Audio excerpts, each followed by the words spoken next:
sinavuga ko umworoshya w'amajambo ibambe mugabo abona imenga umu expert mu nyigisho banyakuba kugira ducunguze umwanya mwete simave sangana nabihenze ko mu byubahiro bya Imana yabahaye nitugira amahoro sangwa amahoro iterambere no gushikirana mu bikorwa by'iterambere no kumenya cyane. Dushimire ubwa mbere na mbere Semaho Afya Bora ku bikorwa bikomeye ikanangura muri komine yacu nziza Ntahangwa ibitishije mu gwaruka. Rero twege nk'abajeje intwara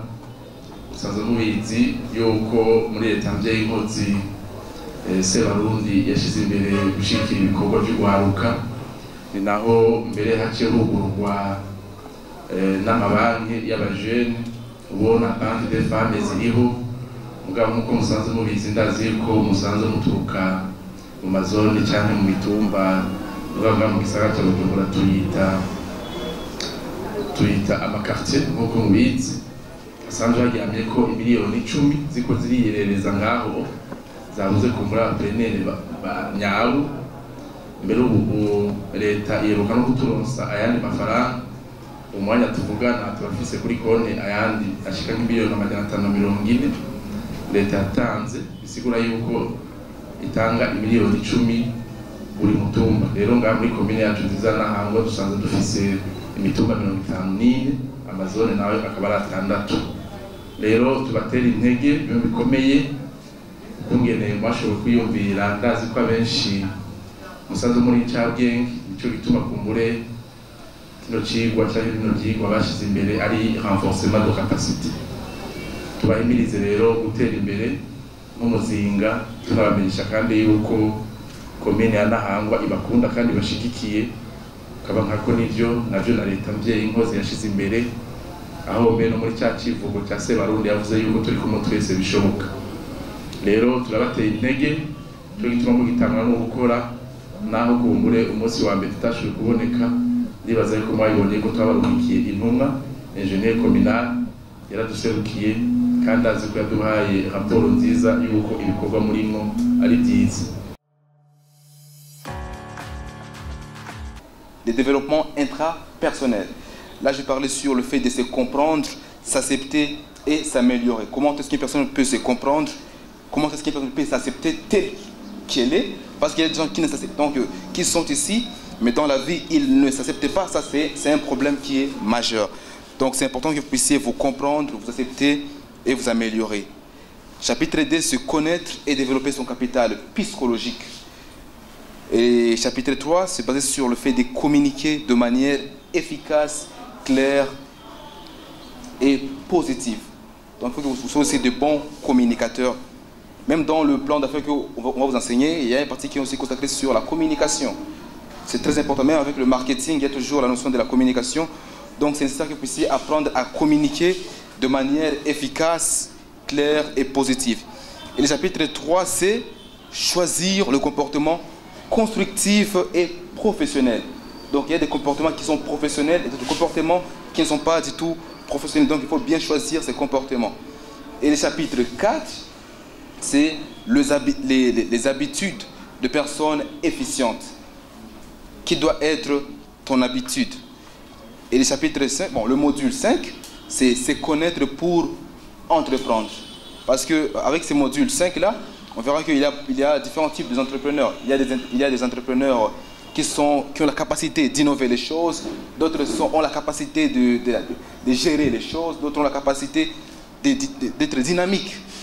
Vous allez voir qu'il y a d'autres qui savent très bien parler, d'autres entrepreneurs ne savent pas bien parler. Donc là, il faut maintenant se comprendre pour entreprendre, donc savoir dans quelle position tu dois être pour devenir un entrepreneur qui est efficace et efficient. Je suis un consultant, expert sur la planification et gestion des cycles de projet. Actuellement, je suis coordinateur d'un projet de l'ONU-Femmes sur le relèvement du statut social de la femme musulmane de sa communauté pour la consolidation de la paix. Merci. Alors, le plan de la formation, on a 4 parties ou 4 séances. Ça dépend de la terminologie des autres. Premièrement, on verra ce que c'est la planification et la gestion du cycle de projet. Et puis, on verra aussi l'élaboration d'un plan d'affaires bancable dont le ministère de la jeunesse ne cesse pas de parler. Le plus souvent, vous l'avez entendu dans des discours variés. Et nous allons faire aussi une introduction à la planification stratégique, la création et la gestion des activités génératrices de revenus collectives, pas individuelles, collectives. Et puis, on va faire des exercices pratiques. Et pour la première partie, planification et gestion des cycles de projet. Dans le cycle de projet, on verra ce que c'est la planification ou programmation. C'est la même chose que planification. C'est une partie qui comprend environ 5 parties aussi. Il y a une petite partie lors de la planification d'un projet qui est constituée par l'identification, l'instruction et la conception. C'est Dr Dismas Vigirindavi. Je suis médecin de santé publique et je travaille au ministère de la Santé publique et de lutte contre le sida. Je vais vous présenter le plan, et bien sûr qui cadre avec la santé. Et le titre de ça sera Entrepreneuriat et santé sans drogue. Donc c'est déjà le titre. Tu ne peux pas entreprendre sans que tu aies une santé. Mais je me focaliserai sur la consommation des drogues, puisque ça ruine les entrepreneurs et ça ruine aussi les sociétés. Ça sera notre agenda prochain. Nous aurons l'introduction, les objectifs de la formation, la méthodologie, la définition des concepts clés, drogue et développement socio-professionnel, consommation des drogues et grossesse, conséquences sur la grossesse et le fœtus, stratégie de prévention des méfaits des drogues, sur une conclusion, et je vous montrerai aussi des références bibliographiques. Ça sera le plan. Ça, en guise d'introduction, c'est la prise de substances psychoactives au cours de la vie et même de la grossesse. Et je signale que même une femme enceinte peut entreprendre et développer son pays, développer sa famille. Ça constitue réellement un problème de santé, particulièrement celle de la mère et de l'enfant, si cette mère est un entrepreneur. L'impact de la toxicomanie sur le développement de la grossesse, le développement de le fœtus est déterminant, puisque ces enfants qui vont naître, ça sera des entrepreneurs qui vont remplacer des entrepreneurs actuels. Donc, c'est supposé que si tu es entrepreneur, il faut avoir des enfants qui vont te remplacer. Te remplacer comment? Te remplacer en bonne santé pour pouvoir pérenniser les activités de développement que tu étais en train de mener. Ça, c'est en passant, je vous fais la définition de la santé, qui est selon l'OMS, on définit que c'est un état de bien-être qui est physique, mental, social. Mais ça n'exclut pas seulement l'absence de maladies ou d'une infirmité, mais il faut aussi être en bon état social. Ça, ce sont les types de drogues. On aura l'occasion de les passer en revue, mais je vous informe que même la bière que nous consommons actuellement est de façon soit occasionnelle ou en fait partie des drogues qui ruinent les entrepreneurs. Les objectifs de notre prochaine formation, il y aura un objectif général qui est contribuer à l'amélioration de la santé, bien sûr la santé de l'entrepreneur, en développant des attitudes comportementales saines, donc en entrepreneuriat. Un entrepreneur ivre ne peut pas se développer. Juste une année, ça suffit pour lui, pour que sa société soit détruite. Nous aurons aussi des objectifs spécifiques Renforcer les connaissances des apprenants sur les conséquences de la toxicomanie ou addiction sur la santé. Il faut être en bon état de santé pour pouvoir entreprendre une activité de développement socio-économique. Renforcer les aptitudes des apprenants sur la prévention de la consommation de substances psychoactives ou drogues. Et développer un cadre de pratique, un cadre pragmatique d'entreprendre tout en gardant un bon état de sa santé. Voilà mon programme. Merci beaucoup. Merci, bonjour. Mon nom est Serge Salimana. Je travaille à l'agence de promotion des investissements. Parce que si vous êtes entrepreneur, il faut savoir ce que vous faites. Vous devez le vivre. Moi-même, ce que je vais enseigner, je connais. Je peux ne pas regarder. Mais quand même, maintenant, je vais regarder le plan de présentation. Je pourrais vous le montrer au moment opportun. Donc, moi, comme c'est une formation sur l'entrepreneuriat, je vais faire la sensibilisation à l'entrepreneuriat et à la culture entrepreneuriale. Et il y aura au moins 6 chapitres. On va commencer sur la sensibilisation à l'entrepreneuriat et à la culture entrepreneuriale. Et puis il y aura chapitre 2, aventure entrepreneuriale. Chapitre 3, chronique sur la motivation et la croissance personnelle. Chapitre 4, notion de développement durable. Chapitre 5, comment utiliser votre temps pour obtenir ce que vous désirez.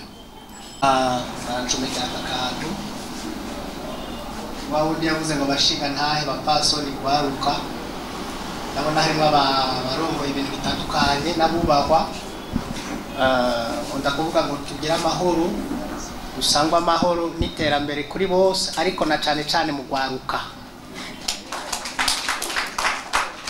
kuko nkuko musanzwe mubizi ugwaruka nitwe turi benshi muri Afrika muri rusange ariko kandi tubana benshi no ku isi nkuko musanzwe mubizi kandi igihugu cyose kiza gutera imbere gihera mu guteza imbere ugwaruka rwacu dufise ugwaruka ruteye imbere ubwo gwaruka ruza gusubirirwa n'urundi gwaruka rukurikiye rutera imbere kandi rw'incabwenge niho ibihugu byacu bizoshobora kubakwa tugatera tuja imbere igituma nakoresheje ibihugu ntavuze ibihugu nuko nkuko mubibona ni AJAP Association pour une jeunesse africaine progressiste nakuvuga twebwe ntituraba ku rugezo rw'igihugu gusa ariko turaba ku rugero rwa Afrika kuko nkuko mubizi mu minsi itari ya kure ariko haraba ukumvikana hagati y'ibihugu kugira ngo Afrika yose ibi bintu by'imbibe biveho nkuko bimeze muri East African Community aho ugenda mu gihugu batiwe baragusaba amafaranga ya visa bibeho ku rugero rwa Afrika ico gihe urumva yuko tuzoba turiko turava muri ka kantu ko kuba turabarundi gusa ariko tuzokwiyumva cyane nk'ugwaruka rwa Afrika rero nkuko baduhaye iminota 5 n'imikeyi cyane sinoshobora kugenda reka nse nkuvunagura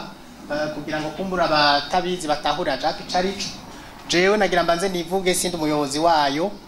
wayo ni président représentant légal yitwa Sengimana Eric jewe ndi umuyobozi mukuru ajejwe ivyigwa n'integuro akaba najewe namuserukiye rero l'association pour une jeunesse africaine progressiste est une organisation de la jeunesse africaine agréée par l'ordonnance ministérielle IGA Mubona du 8 juin 2010. Elle est engagée pour l'inclusion communautaire des jeunes. Elle favorise l'estime de soi, l'innovation et l'indépendance à travers les actions de réseautage, l'autogénérosité et l'autonomisation des jeunes en mettant en développement la stratégie de regroupement des jeunes, des femmes et des adolescents dans les coopératives agricoles et pastorales dans toutes les communes du Burundi. Muri make n'ibiga dukoreramo reka nse nkuca mu kirundi kw'izindi mizaje mu mazi na jensa nk'uwazimaze mu mwanya munini yesi ndazitahura zose ariko muri make duko ikintu ca mbere duherako sinzi ko mubizi kahise k'ibihugu byacu byerekana ko twagiye ducinyizwa cyane batwereka ko ataco tumaze duhereye ku ntwaro z'abakoroni aho ikintu cyose ciza canke kikozwe neza twumva umengo cavuye mu bazungu umuntu ariye neza ngo ujyariye nk'umuzungu umuntu yambara neza ngo yambara nk'umuzungu ngo ntazo murumva ivyo bintu rero ikintu duhera ko ni l'estime de soi ukamenya ngo nanje uko ndi kose hari ico fise hari nico shoboye iki ni ikintu gikomeye cyane ica kabiri ni ikinya cyo kugira iki kintu bita innovation independence umuntu akavuga ati uko ndi kose nanje hariho ico noshiraho gishasha noshobora kwinova hari gisabisho gikunda kuvugwa banje gusaba imbabazi kuri ijambo ngomba nkoreshe ngo nkuko byamye hambere hose nibimere ko n'ubu n'imyaka yose ico gikora mu buryo bwa mutima ariko mu buryo bwo kubihugu n'amasosiyete atunganijwe tivyo kwama ko imyaka yose ko usanga tuguma turi hahandi birasaba rero ko twinova sinzi yuko mu ntahura hano rero ni iki muri rusange ikindi naco ivyo byose ruca tubicisha mu gushiraho ico no kwita ama strategie yo gushira aba jeune hamwe na cane n'abapfasoni n'abigeme nabo nyene baca baja hamwe n'ugwaruka abo bagakoranira mu cyo twokwita ama cooperative yo kuyuburimye n'ubworozi mu makomine yose yo mu gihugu aha ndabiciyemo en passant ajapiri mu gihugu cyose cy'u Burundi mu makomine yose no kubitumba yose ariko kandi iri mu bihugu birenga 40 bya Afrika nkuko twabivuze nishira hamwe africaine ariko kandi rikajabuka no mu yandi mahanga hatwovuga nka Amerika mu Faransa n'Ubudage n'ahandi rero la JAP c'est une organisation africaine de la jeunesse apolitique et non confessionnelle du droit burundais opérationnelle dans plus de 48 pays africains en Amérique et en France. De précision mu Faransa nije nari maze igihe ndayirongoye mugabo na maze kumara ivyigwa nariko ndakorayo navuze ntireka ntahe kuko uri kuri source ni ushobora guterera neza mu byo sanzwe narakurikiranye bijejwe n'amategeko mpanavyaha na ngwanyavyaha amategeko mpanavyaha ni droit pénal amategeko ngwanyavyaha nivyo bita criminologie akaba ari navyo nakurikiranye ariko navuga ngo birakwiye ko tubishira mu ngiro ngahi wacu rero ni muri Afrika n'ibihugu birenga 48 ariko kandi bikaba no muri Amerika no mu Faransa nongeye ko n'ububirigi nubwo batagashizeko elle est dotée du statut consultatif spécial auprès du Conseil économique et social de l'ONU depuis 2019.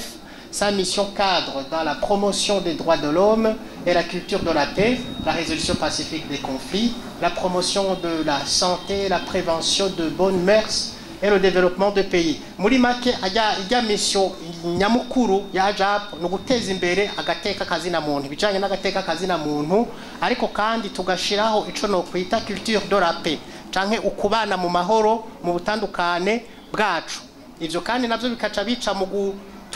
gutora inyishu z'amatati bidaciye mu ngimba byo bita résolution pacifique des conflits kandi tugateza imbere n'amagara y'abantu navyo nyene kandi tugagwanira ico no kwita les bonnes mœurs canke les bonnes mœurs ni mfasha doctor les bonnes mœurs imico myiza n'akaranga k'ibihugu byacu murakoze cari ico rero vision muri rusange sa vision est de forger un monde prospère harimo agakosa gatoyi by'umuntu andika yihuta et de forger un monde prospère libre et autonome par des actions de formation de renforcement des capacités des adolescents des jeunes et des femmes en vue de leur résilience face à la situation actuelle afin de s'impliquer activement dans la vie socio-politique, égalitaire, équitable, inclusive et conservatrice de la culture. Muri make nimwaza kuramuza gusanga tuvugamo cyane ugwaruka imiyabaga n'abafasoni nuko ugirageje kuraba mu bihugu byacu ko byubatse ugwaruka nizo nguvu za mbere hano ndengana gato kandi ngomba ndangize sinzi ko hari ikintu mwumvise cakunze kuvugwa kuva kera nanje namye ndacumva kuva ndi umwana ngo mwebwe ugwaruka ngo ni mwebwe Burundi bwejo sinzi ko ico kintu muracumva sinzi ko ndi je nyene nacumvise ngo ugwaruka ngo nibwo Burundi bwejo none ubwo no munsi nako ca tugira gute none ko turi Burundi bwejo bw'uyu munsi nako tuburekere abatama n'abasaza oya habe namba ugwaruka turi Burundi bw'uyu munsi guhera ubunyene n'ubwejo n'ubwahijya yejo kuko nitwabireka tukavuga tuti twebwe tutfaso turi Burundi bwejo uyu munsi siho turi nico gituma ibintu biguma bigirane biyangara ariko nitwahera ubunyene tukabifata mu minwe tukabifata nkama tuciye muri vya bindi navuga estime doswa tukavuga ati natwe nubwo turugwaruka ta experience nini ya cyane tubifisemwo ahanyene tugeze nizi nguvu dufise turashobora guheraho tukubaka ikintu gikomeye tugatera mu iterambere ry'igihugu mu gukingira umutekano mu kugwanira agateka kazi na muntu mu kugwanira imico n'imigenzo y'igihugu cacu ivyo bizodushoboza gushika kuri ryahangiro turiko turagomba gushikako yuko mu myaka mike iri imbere Afrika yose muri rusange izoba yageze ku iterambere rirama hahandi twama duteze ko baduhereza ahubwo natwe turamvura ibiganza tugirente tubahereze kuko ndazi ko mutabiyobewe ikiganza kiguha ndabisubiyemo ikiganza kiguha cama kigusumba ntushobora kugira ico no kwita ntushobora kugira uruvugiro imbere y'ikiganza kiguha kuko kica kikubwira ati we ko nahora ndaguha ni waduza umutwe casubiza inyuma tugira ubwoba bwuko wahavugira ikibazo kaca murabibona ivyo ndiko ndavuga rero niki nyamukuru tugomba mu gwaruka wacu donc ico tuharanira mu iterambere il s'agit d'une organisation non gouvernementale œuvrant dans les deux domaines de consolidation de la paix et de développement durable. La JAP s'aligne au plan national du développement 2018-2027 aux objectifs de développement durable kuva kuri 15 à l'agenda 2063 dans les pays africains. Ces activités se focalisent sur le renforcement des compétences à la vie et les compétences du XXIe siècle en valorisant les 4 essais, les 4 essais, la zone esprit critique, communication, collaboration et créativité. Ndabirezinye mu camake ni ico duhashimikirako na cyane cyane tumaze kuba ari shirahamwe no gouvernementale ritari agence imwe ya leta ariko novuga yuko gigenga ariko mu kwigenga kwacu turashigikira leta ko nitura ahantu twenyere turi izore kandi leta nayo ifise imigambi myiza niyo migambi nayo turayishigikira nubwo turi no gouvernementale ariko hari umugambi wa leta w'iterambere washizweho kuva muri 2018 uzogera muri 2027 wero nawo turawushigikira kandi tukawukoreramwo ahubwo twe tukaraba kure cyane gushika mu 2063 tukavuga tuti mbega ibihugu vya Afrika bizoba bigeze hehe kuko nitwashika ku iterambere ry'ibihugu vyacu vya Afrika izi nteko mva makungu ziza zitera amabombo muri Libya muri Somalia muri Mali muri za Senegal n'ahandi hose ibi keshi na keshi ugiye kubiraba bigenda vyoga ku cono kwitana misère africaine ariko ugwaruka gwacu nitwatera imbere tubanje kugira cha kinini ta estime de soi nta bantu bazosubira gupfira mu mazi bariko baroga bagomba guhojwanya Italy kugira ngo bagende hehe iburaya tuzomenya ati wacu nkuko watwitangiye imbere hajya bivuze yuko dufite amapotentialite menshi hari ibintu byinshi cyane byo gukora ivyo tuzobiteza imbere hanyuma ugwaruka gwacu rugume hano ahubwo babandi bahora boga bagenda mu mazi ahubwo bari abahoge bazino ubwo murabibona niki tugomba gushika rero muri rusangi ndangiza ko nakanya gaheze tuvuga tuti si les jeunes filles et garçons changent positivement de mentalité et qu'ils décident tous unis de travailler en synergie avec une force vive pour la promotion des droits de l'homme et la culture de la paix, la résolution pacifique des conflits, de l'entrepreneuriat, la promotion de la santé et l'égalité, équité des genres. Alors la société deviendra prospère, libre et unie. Iki kintu kivuga ngo muri rusange. Kwavuze tuti ugwaruka gose turi hamwe. Abakobwa, abahungu, wanashaka urazi ko ugwaruka bagongereje gushika myaka 45, n'ujya 49 rimwe. Naye nyina ca bugwaruka. Twese tukaja hamwe tugahindura ivyiyumviro, changement positif de mentalité. Uko twahara kwiyumviro baducuritse mu nyigisho twahawe kuva kera ahubwo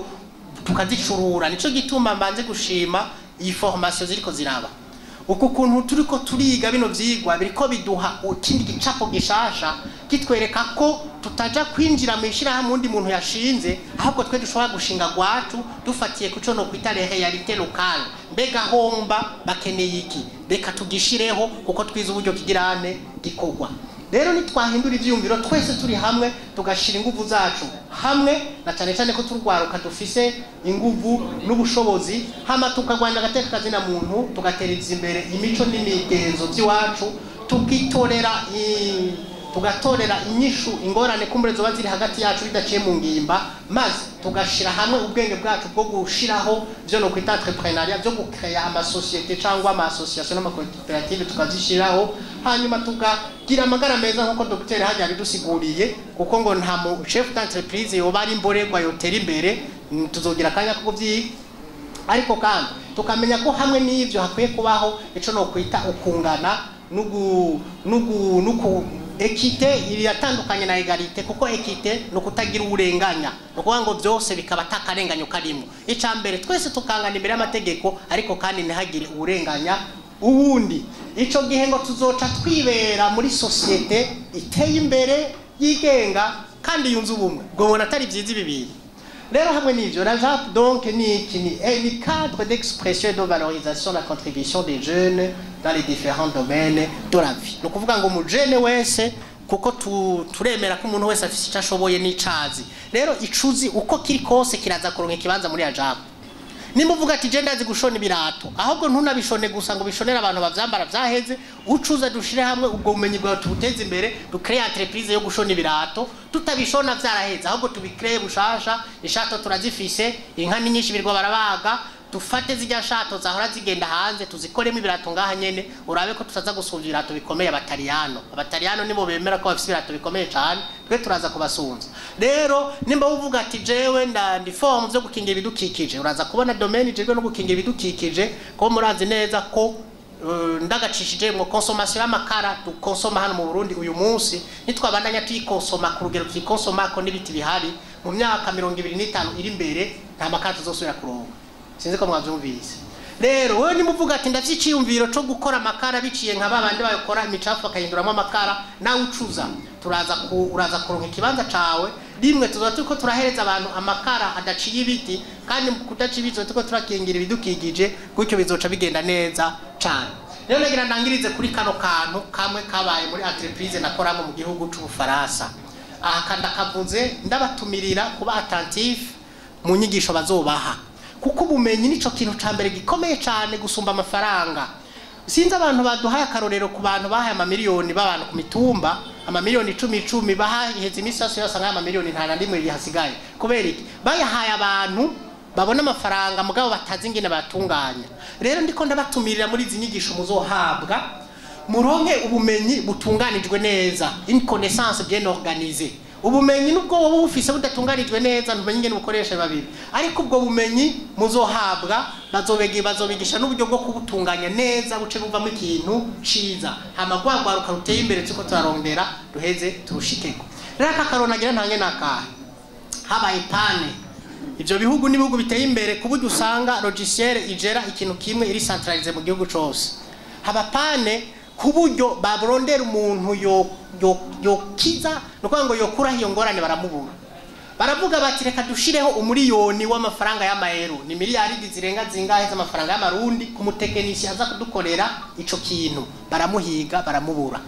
barazana nabo bo kwita ba expert baragerageza hari muri domaine informatique jewe ntavyo nzi hama haca haba umutama yagiye muri retraite mugami kuja muri retraite yiwe aguma yiforoma sinzi ko muvyumva aguma kabura ubwenge hama caraza ati jewe igico kintu kibakorera baravuga ati mutama turafise abajene baba engineer basohotse mu ishuri byabananiye uza kubishobora gute ashavuga ati je nubwo nagiye muri retraite buryo ubwenge bwande sinaburyamize nagumye ngirante niye forma kumbe musanzwe muzi kuburyo bwa informatique bugenda butera imbere uko bukeye ko byije harakantu gashasha kari gaherutse gusohoka ubwo gwaruka gwari gwize mu ntebe y'ishure rutazi we yagumye yishira ajour azi acaraza toke tifacturing na gute titwe twashizemwe miliyoni atanga ati miliyoni ntawo nemera ati ni mu mezi 2 amafaranga y'amayero nimyagiye nyinshi cyane mu mafaranga y'amarundi baravuga bati none ko tutaguma twicaye ibikorwa byahagaze ku munsi duhemba yangana nayo twoguhenze kijako acana jako nyamutama ashafata bwa bumenyi butoyi ahejeje kuronka acabwa aplika kuri logiciel bica birakora bica birakora baratangara bavuga ati ni ikintu kidasanzwe hama bamubwira ati twandikire fagitire rero aca afata kuri fagitire yabikoze iminota itarenga 15 kuri fagitire acandika ko ngo icambere igikorwa yakoze mendeve acandika ko kuri fagitire acandika ko ngo iminota yabikoze ko amayero 100 kuri mendeve n'umwanya byatwaye hanyuma acandika ko kandi kantu ngo ubumenyi connaissance acandika kayose asigaye baratangara avuga ati ni ibintu bibi kubera iki mendeve oja ku mayero 100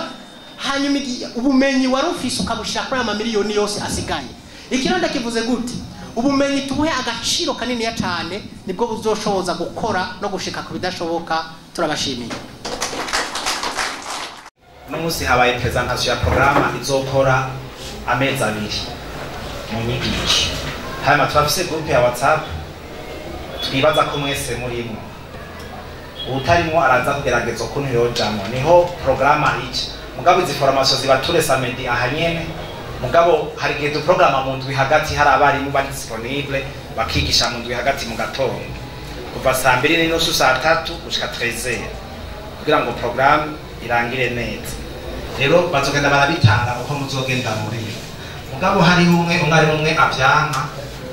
yavuze ko ashaka kubifata mu mutwe cyane kose pratique umva bizogana no kabibonana usi mu camake mu munota umwe ikigo sema wa Fyabola turi kumwe na Jape wariserukiye ari ngaha twaratunganije inyigisho kugwaruka zerekeye kwiteza imbere kugwaruka kubera twarakurikiye umugambi wa leta wuko hari ibibazo mu gwaruka ni rwinshi kandi ni for investir mu bajene barazi kandi barashoboye rero ni muri yo ntumbero twavuze tutereka tubagire encadrement na orientation muri commune Ntahangwa iyi ni promotion ya kabiri no musi turamuse twakira mu gwaruka zobaruka ku kwijana bazoronswa izo nyigisho no musi baramuse wo gupresenta programme no kwiyandika kwaba bazokurikirana izo nyigisho kugira ngo tubashire mu mashini izi nyigisho tuzitunganya turi kumwe n'ubushikiranganje mu byo bujejwe harimo ugwaruka inkino n'imico kama hanyuma tukaba tunagendera ko dusaba yuko na commune Ntahangwa yo birimwo mu kudufasha gutunganya izi nyigisho tukaba turi kumwe turi hafi na hafi tukazoba turi kumwe no mu minsi za n'ikigo Paege ya programme ya Paege nayo nyene bari ngaha ubuheruka ubu rero no musi twaramutse kwakira n'abarimu bose hamwe ni 6 ariko no musi ni 4 bashoboye gushikiriza programme harimo umuganga Dr Dismas Nunja azotwigisha ibijanye n'uko n'amagara meza ku entrepreneur ko uyu entrepreneur agize amagara meza donc ni nk'iyo umuntu apfuye mu entrepreneur igihugu kiba gihombe igihugu bishaka ko mutera imbere nimwatera imbere mugakoresha ubwo bumenyi bwanyu muzoshika kure ariko mudakoresheje ubumenyi ntaco muzoshikako kandi nta kintu na kimwe cizana umuntu atakibiriye icuya jewe norangiza impanuro nabaha muri rusangi nuko mu kirundi bavuga ati amazi masabano aza imvura ihise umujene azokwiyumvira ikintu cyose bazoguha nuko bawuco mugani wara nagire numve ko mubuzi rero umujene azokwiyumvira ko azotera imbere agiye gusabiriza uwo nituri kumwe saba murakoze abaserukiye abagize iyi première promotion mere kubishura uyu muntu abajije ikibazo imbere yo kumwishura nagire mbanze nshimire cyane Semao Fyabola kubona yaratunganije inyigisho je nkitangura kuzizamwo nari nzi ko nje kwiga kugira ngo nzogende mu buzima busanzwe nimenye ariko hari ikintu novuga ni innovation cyangwa ni valeur ajoutée nasanze muri Semao mu izi nyigisho ntabona mbona handi hariho phase d'accompagnement batugirira nk'ubu twarashoboye kugira coopérative irimwo aba première promotion coopérative twayise turashoboye kubera iki tumaze kuja mu izi nyigisho twarashoboye kudevelopa ikintu nokwita nka estime de soi turumva ko turi capable yo gucrea ikintu turakrea rero iyo coopérative kuri uno munsi tukaba tumaze kugira projet yo korora inkoko tumaze kugera kuva dutanguye nta minsi heze tumaze korora zigera kuri 75 hari indi projet yo korora ingurube iri mu mugambi turi mu gushira mu ngiro mu misiza kandi hakabaho n'indi projet dufise yo kuzoza turasaba mwize nyigisho za semao bakaza baraduha akanya twokita nka experience nka échange d'expérience mwizi 2 mois nibaza natwe tuhaye ihangiro ko tuzobereka aho tugeze rero bazoduha uwo mwanya tubushingira intaho urundi rwaruka tubereke koko ko turi ku kivi naho tugejeje rero nagenda bashimire cyane kwizo nyigisho dushimire n'abigisha sinobibagira kuko baragize ikintu ca motivation turumva koko dushoboye baragira ikintu ca éveil y'aba jeune turumva ko twokreya koko akazi rero ntarandiriye nagire nsabe n'aba ba promotion yindi ndababwira ati muze kwiga mufise objectif na vision kuko nimba waje ngaha atakazi ufise ni etape ya mbere yo gucrea akazi kawe nimba waje ngaha ugafise naho ni amélioration ya expérience peut-être mu minsi iza uzokora bishasha ku kazi na promotion yawe iduge rero ndabashimiye cyane